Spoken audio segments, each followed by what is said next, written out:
퇴적암이 형성되는 환경 또 하나, 어느 환경에서 퇴적암들이 만들어지느냐, 퇴적물들이 쌓여서 암석화되느냐.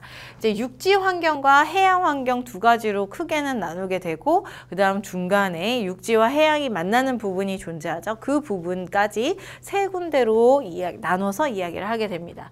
먼저 육상 환경, 육지의 부분이죠. 이런 육지의 부분에서는 물이 많지가 않아요. 그래서 여기에서는 퇴적이 거의 일어나지는 않지만, 굳이 얘기를 해본다면 퇴적이 일어나는 부분들이 바로 하천이나 호수나 선상지, 여기에다가 플러스 사막까지 기억을 해주시면 좋을 것 같아요. 각각가 모두 다 육상 환경에서 퇴적되는 퇴적 지형이다 라고 알아두시면 되겠죠. 자, 그림과 연결해서도 기억을 하셔야 돼요. 지금 호수라던가 여기 써있죠. 호수라던가 하천, 얘네들 어렵지 않습니다. 사막도 어렵지 않아요. 그런데 이제 선상지가 무엇이냐? 선상지는 계곡이 있어요. 계곡이 쭉 흘러내려요. 초반에는 뭐 경사가 높으니까 빠른 속도로 이렇게 흘러내리겠죠. 그러다가 이제 우리 해안가 근처에 가게 되면 점점 경사면이 작아지게 되고 낮아지게 되고 유속이 낮춰지게 되면서 유속이 줄어들게 되면서 천천히 흐릅니다. 그렇게 천천히 흐를 때에 퇴적물들이 비로소 쌓일 수 있는 조건이 되는 거예요. 빠르게 흐르면 이 퇴적물들을 모두 다 쓸고 내려가겠죠. 하지만 이제 천천히 흐르는 이제 마지막 부분에서는 이제 퇴적물들이 쌓이게 되고, 이 퇴적물들이 쌓이는 모습이 꼭 부채꼴 모양이라고 해서 선상지라고 얘기를 하는 거죠. 지금 그림에서 없어요. 그림에서 없어요. 자, 만약에 계곡이 있다면 그려보겠습니다. 자, 만약에 이렇게 계곡이 이렇게 있어요. 계곡이 이렇게 있다면 이 계곡의 요 아래쪽 하류 부분에서 선상지 부채꼴 모양으로 이렇게 형성이 되는 거죠. 그림이 안 보인다면 계곡이 흐르다가 하류 부분에서 이제 퇴적물들이 부채꼴 모양으로 쌓이게 되는 이런 부분을 우리는 선상지. 그래서 양쪽은 계곡이기 때문에 산이 이렇게 그려져 있을 거고요. 그 다음에 아래쪽에 하류 부분에서 쌓여있는 퇴적물들을 볼 수가 있을 거예요. 자, 문제를 풀 때는 선상지의 그림이 있습니다. 자, 그 다음 이제 연안 환경 혹은 전이 환경이라고 얘기하는데, 육상 환경과 해양 환경이 서로 겹쳐지는 부분은 이제 이 부분이라고 얘기를 하는 거죠. 서로 맞닿이는 부분들. 자, 여기에는 삼각주가 있고요. 해빈, 사주, 석호, 조간대 이런 애들이 있는데요. 자, 삼각주부터 다 그림이 여기 있어요. 한번 가볼게요.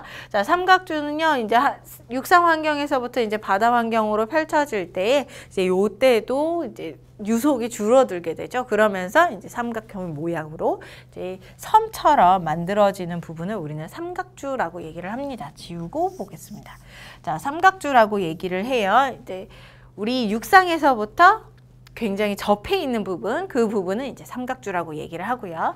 그 다음 우리 사주 혹은 모래톱이라고 얘기를 하는데, 이제 바다가 조금 떨어져서, 바다에서 육상에서 바닷가가 좀 있고, 그 다음 쭉 떨어져서 모래 언덕들이 존재해요. 그렇게 모래 언덕이 아래서부터 이렇게 위로 쏟아져 올라온 게 아니라 퇴적물들이 쌓여가지고 모래 언덕을 이루게 되는 거죠.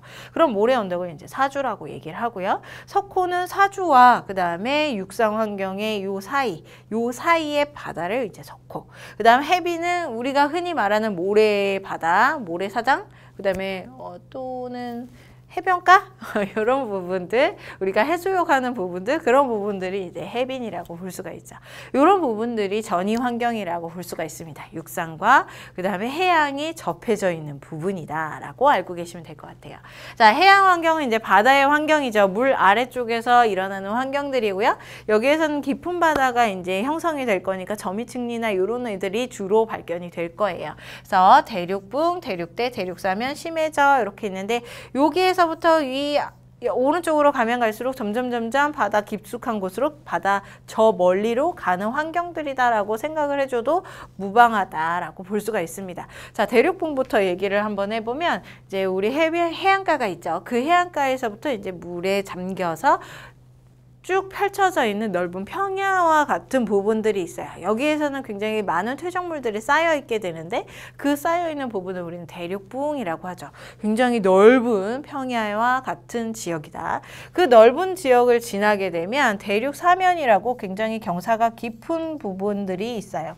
대륙붕이 평야처럼 쭉 가다가 깊은 경사로 쑥 떨어지게 되죠. 그렇게 쑥 떨어지는 부분을 우리는 대륙 사면이라고 얘기를 하는 거고요. 이 대륙 사면에서 이제 쭉 바다가 더 연결이 되다가 심해저라고 하는 곳은 이제 바다에 아주 깊숙한 곳, 그런 곳을 이제 심해저라고 얘기를 하죠. 각각의 바다의 상황들, 바다의 지역들에 따라서 다 퇴적이 될 수 있는 환경들이 조성이 됩니다. 그래서 이런 부분들에서 퇴적이 된다라는 것만 알아두시면 좋을 것 같아요. 자, 육상 환경, 연안 환경, 그 다음에 해양 환경까지 얘기를 해봤어요. 육상 환경에서는 주로 침식이 일어나지만 퇴적물이 쌓인다 하더라도 얕은 물가에 쌓이는 퇴적물들이다라는 거 알아두시면 좋을 것 같고, 해양 환경에서는 이제 깊은 바다라고 했죠. 그래서 저미층리와 같은 구조들도 여기에서 많이 발견이 된다라는 것 기억해 두시면 좋을 것 같습니다. 자, 문제 한번 풀어보도록 하겠습니다.